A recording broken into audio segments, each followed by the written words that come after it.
Hello and welcome to my Ex Appeal, Your Everything Divorce podcast. My Mandy. We're talking all things relationships, breakups. We talk about your ex. You want to tell us about your ex and you want us to talk shit about your ex? We'll do it. Yeah, we're your friends. You want to talk to us? We'll just tell me where I need to be. Tell me if I need to bring a shovel. We'll be there for you. Yeah, what do you need us to do? Pull up. So Mandy, you and I were talking earlier about this and we decided, this might be good for people to hear because a lot of people don't realize this. And this isn't a statistic, by the way, because I could make it a statistic, but we've noticed over the years of our mediation company that people get divorced and it's seasonal. It's a seasonal business from our standpoint. Yes. Isn't that funny? And again, I don't know, maybe it's a stat. We probably should have researched this, but it is seasonal. So in the summer, we slow down. And around Christmas time, we slow down. And at the end of the summer, August, mid to late August is where we get our contact button goes berserk on our website, which our website looks really good, by the way. I don't know if you've seen it lately. We had a company who went through our website to make sure it's accessible for people with disabilities. That's just a side note. I know you were working on that. So anyway, good. But our contact button goes nuts. Emails start coming in. People that we've talked to a year ago start reaching out, and we get busy at the end of August. So I don't know why. That's interesting. Well, I'm pulling up an NPR article on it right now. I figured you'd research that. It says divorces tend to spike in early spring and late summer. Well, you keep talking. I'm going to scan this real quick. My theory, while you're thinking of that, my theory is it's a lot of people with kids, and maybe not even with kids, but people just don't want to deal with it in the summer because their kids are home, they're busy with their kids. But also I think it's nice out and they just don't want to deal with it themselves. I think it might be an avoidance thing and they just don't want to deal. They just put it off. And then around Christmas time, obviously the same thing. They're in the Christmas spirit. Maybe some people think their life is going to get better. This article is saying New Year's resolutions. So New Year's resolutions is they're trying to fix their relationship, or their New Year's is to break up? There is to go ahead and I'm starting my new life. In the next year, I'm going to get divorced. I'm going to file. So I would also think, Mandy, too, that makes sense because I was talking about this with a few other people. Isn't September 1st kind of like New Year's too? September 1st is a restart for a lot of people. People do things on September 1. Oh, yeah. Well, it's because we've been conditioned since children that's when school started. Yep. That's when your school year is. You start the new grade in September. It's a fresh start, right? So that makes sense because we've been conditioned. Everyone. Because everybody went to elementary school. So you new school year, new year, September. Yeah. So I think sense. So maybe it's it's a combination of everything that kind of goes into it, but that we say that to people and people are like, what? That's crazy. So in the summer, we're slow, not in the sense that no clients come in, because the clients come in before that. But what happens is they ghost us for the summer. Yeah. So active clients that were in the middle of an agreement will kind of dip. That's interesting because you would think, and this is just me kind of thinking, and I'll send our producer the link to this article that I'm kind of reading because it's a lot. But this article was oddly enough written on June 5th of this year. So it's new information. Correct. So I'll go ahead and keep this. But back to the point of, you would think that over the summer, wanting to get divorced would be a goal because if you have kids, now you're entering into a school year. Is your life going to look the same? Are you going to be able to stay in the house? Do you have to move? What's in the best interest of the children? Because now they're starting, like we just talked about, a new school year. I know. Well, that's happened. And what are you going to do? Yeah, we've had that. Yeah. That they've had to move. So that's what happened. So they come to us sometime in the winter. Mediation isn't a straight line. Like you went into mediation for hours and hours and hours. We try to do 1 hour sessions, so it's not necessarily going to happen in one day. And we don't believe you should make decisions in one day. You should have time to think about it, and it should be you come in here one day and you say one thing, and you have the right to change your mind until you're both sure, right? So it doesn't happen in one day. So say you're here during the winter and you're thinking, oh, well, we want to be divorced by September 1st. So if I have to move, my kids can go to their new school at the beginning of the school year. But now you take the whole summer off, and it's not going to happen. And now it's probably going to happen mid to late school year. So these are things that you should honestly consider timelines. It's not fast. You have to consider it. It's not fast. And I do like the fact that Comeiro mediation does it in the 1 hours, because I don't know about you, but for me, I can have a heavy conversation during a day and in the middle of my day, but it's that 3:00 in the morning voice that hits my brain that goes, you should have said this, or this is your next move. And you're like, shit, I signed it. Damn it. I didn't think about this because I was in the middle of, a long day of mediation. But when you do it in the 1 hour increments, it gives you a minute to kind of breathe. I also think that the 4 hours that are in the Comeiro mediation should be done closer together, because I think that life happens. And if you're getting divorced and you have that summer break, well, now you're spending more money because things have changed. We try to keep people on track, but it's almost impossible sometimes. But it really, if you're letting all this time lapse, you don't even remember what you agreed on before. We take notes and we send notes and we have notes. But when you come back and to even see us, we have to look through our notes again. We have to remember, we can't remember what happened 6 months ago. I don't even remember what happened. Yeah, we've seen so many people. You're not the only client. We try to make you feel like you're the only client, but I mean, there's only so much, So yeah, you've seen other people. You don't want to I don't know how therapists do it. My therapist isn't taking notes, and he remembers everything that I said, and it's crazy. So I don't know how he's doing it, but or you could record it and then go back and watch it, but I mean, that's crazy. So if you're taking up all this time, I think the best thing probably for people to do, to consider, is to write down what you feel like your timeline should be and try to stick to it. And now you're thinking, though, the other person has to stick to it too. That's the only thing. Because most people who are getting divorced, who come in for mediation, most of them they're not leading the same life anymore. It was over a while ago. People don't come in right when it's fresh. They come in, they're either not living together, or they are living together only because it's financially better, but they're not living together. They have separate lives. Yeah.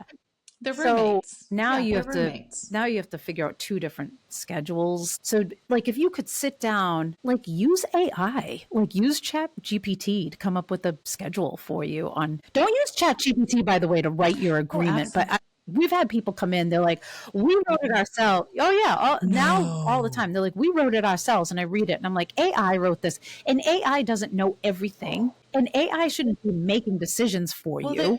But I get it. But anyway, you could have AI write out a timeline on what you feel is, how, because there's things going on behind the scenes. If you have to sell your house, maybe you have to get an appraisal, maybe you have to get a pension appraisal. There's a lot happening behind the scenes. But if you're just oh, I want to enjoy my summer, that's fine. But just think about what are the consequences if I enjoy my summer? What's the consequence if we put this on the back burner? What was it that our old boss used to say? And I love it. I use it to this day. What was it that Barbara used to say? Something about honoring, whenever we would have dinners, and she would say, you need to honor the Mandy that's tomorrow. And the Mandy, and the Mandy that's tomorrow has to work out for 8 hours. So does the Mandy tonight need to have that glass of wine, knowing that the Mandy tomorrow needs to work out? So same thing applies, right? So does the person getting divorced need to blow off the summer and enjoy it? Or are they going to honor the fact that they want to get divorced and take steps towards that? And it could be micro steps, right? Just one little micro step, just one little thing, something to get you there. Because the compound effect of not doing anything in avoidance never helps anybody. Avoidance is one of the worst thing that you can do. If you're just like, I just don't want to deal with it, so I won't. That's when I think you need to go into therapy or figure some way to get through it, because avoidance, it's not going to go away. Like, this problem isn't going to go away. If you want to go to couples therapy because you're saying, okay, we'll go to couples therapy, see if we can work this out. We're always all for couples working this out, right? But doing nothing, and I get it. I have so much anxiety and I go to therapy, and it is easier to avoid things because you're so upset in your mental, you think, I just need this summer because my mental health is at stake. But avoiding is not helping, you know? No, the problem is still there. And it's going to be worse when you go to deal with it. So not doing anything. And I get it. During the holidays, who wants to get a divorce at Christmas? Yeah, that's, the article touches on that too. Yeah, the holidays are just, it's a bad time because the holidays put stress on anybody anyway. But come into media. Anyway. So what blows my mind is that we have clients come in and they're like, oh, our kids were at summer camp. Okay, well then why didn't you come in when your kid was at summer camp? So I can see like the people where they have no daycare, they can't come in, like, but like you said, there's things they could be doing, but those appointments could have been made while your kids were in summer camp. Same thing at Christmas time. Okay, you're not going to come in on Christmas Day or Christmas Eve, but why not make an appointment in December and that'll carry you through December? Or have a little notebook. This is what I recommend to everybody, is have a little notebook in your car so that when you're at Christmas time, it's an even numbered year, right? It's 2025 now, but let's say it's 2024. And you're like, even number years, we see my family. I need to write that down. That's a really good idea, actually. Because when I go to mediate this with my ex-husband, we need to remember that my family's already has been on a schedule for X amount of years for the even years. So let's bring that up. It's just keeping those little bitty notes that jog your memory, because I can walk into a room and forget why I walked in there, right? So I can only imagine balancing a new life, your kids, trying to get divorced, scheduling everything. You need to have a notebook. You need to have something that you're just, when it comes to mind, that's a good idea, because I'm going to steal that actually, Mandy, because you think about if you're on a diet. Well, we don't like diet. I don't like the word diet, but say you decided that you wanted to eat healthy and you're like, no, I do eat healthy. And then someone says, write down everything you eat in a day. And then you realize that there's chocolate cake on there. You went to McDonald's a couple times. You don't know it until you write it down. So the same thing goes for, like, say if you're a mom and you want to be the primary parent, but your husband is fighting for 50-50 shared physical custody, which it's different than there's physical custody and there's legal custody. Legal is the decision makings and custody is the person who's has the kids most of the time. You're right. Like, keep something in your car, write down, picked up the kids, they get out of school at 2:40, but I had to be here by 1:15. And you're writing all that down. So then when the other parent says, well, we'll do 50-50, you say, okay, that's fine. Let's talk about it. Because here's the one thing that you don't want to do. You want to be like, no, that never goes well, by the way. Right. Say all these things. Okay, I pulled up today at 1:15. They didn't get into the car till 2:40 because you have to be in line. Christmas time, we did this. The morning we did this. That's a really good idea. Or have a third party help you too. I know I was trying to prove a point and I started having third parties help me. Mom brought the kids into the doctor. Mom did this. The school. Ask people to help you document things when you're going. Those are the small things that you can do. Because again, if you're not going to go through mediation, which we know our stance on that, like, a judge does not know you. They don't know your kids. They don't want you there. They're going to make a decision. They've seen it all. They've heard it all. You're just a number. In mediation, you have control. So if you stick to the facts and you have facts on your side, you have facts from the school, you have facts from the doctors, you have facts from the coaches, from the piano teacher, have facts, and that will stand up so much behind you stronger than you just saying, no, well, I do this and I do this and I do this, because then it just becomes a play on I think words. It's in the other person's defense, like say the other person who says, well, I'd like 50-50 custody. Let's say they work full-time, long hours. They don't know. Yeah. So in their defense, they don't know what you're doing. They don't know. They think, oh, the kids get out of school at 2:40. I could do that. I can leave work and go get the kids. But they don't realize that you have to be there, whatever time, 40 minutes before. They don't know. And you want to paint that picture for them, for their defense, to really kind of let them know what 50-50 would means look 50-50. like. Because I know, but if they don't know that they have to be in line at 1:40 for a 2:40 pickup, and they're granted 50-50, now all of a sudden, what's happening to my kids when they're with that parent? And I'll tell you, that's like, this is a whole other subject, Mandy, that we could go on about for hours. I will add to that, because what happens is the other parent who's saying 50-50, they go, well, I'll just get a babysitter and I'll just do this. Okay, well, think about that for a second. This is for anyone who's listening who's like, I'll just get a babysitter. You have a mom who's available to pick up your kids from school. You have a mom, their mother is available, or their father, because it could be either way. I'm just saying mom as just an example. It could be either way. You have a parent who is available to pick up your kids, to take them to sports, to do all these things, and you so badly want 50-50 shared custody. Why? You'd rather a babysitter than their biological or their, adopted parent? That's what you would rather? I agree. So think about that one for a second. Which is better for the kids, a babysitter or the mom or the dad? Right. I mean, obviously, if they're a shitbag, that's a completely different story. But if they're a good mom, you're just mad at them and you want 50-50. These are things that you have to weigh out. Which again, it's a whole different subject. But it's but you're right. Like, writing all this down is something you could be doing to get you further to your goal is to get divorced. Right. Why would you want to sit?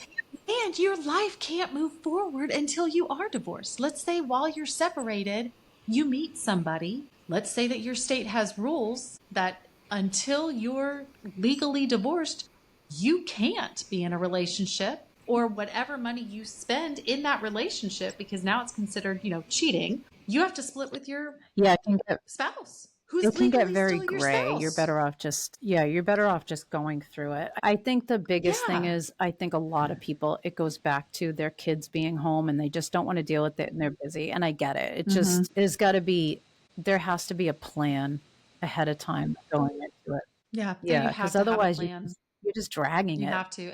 Not only that, but you can reverse engineer it. If you have a goal to be divorced by November and it's March, do your research. Write the end date and reverse engineer it. And as mediators and divorce coaches, we help with that too. So we can, you just have to ask, we go by the client's timeline because we don't want to push anybody to do anything.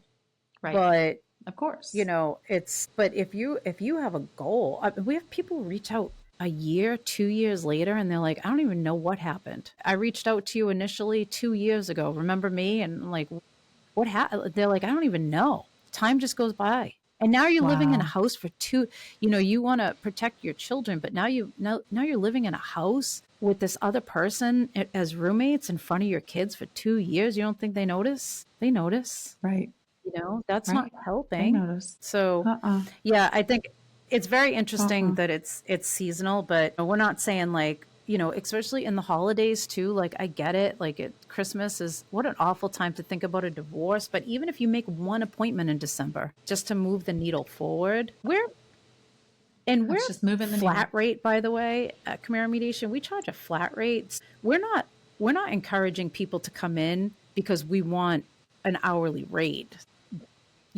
Some might take it as like, oh, you just want us to come in because you get an hourly. No, we're a flat rate. So you can come in whenever you want. You already paid for it.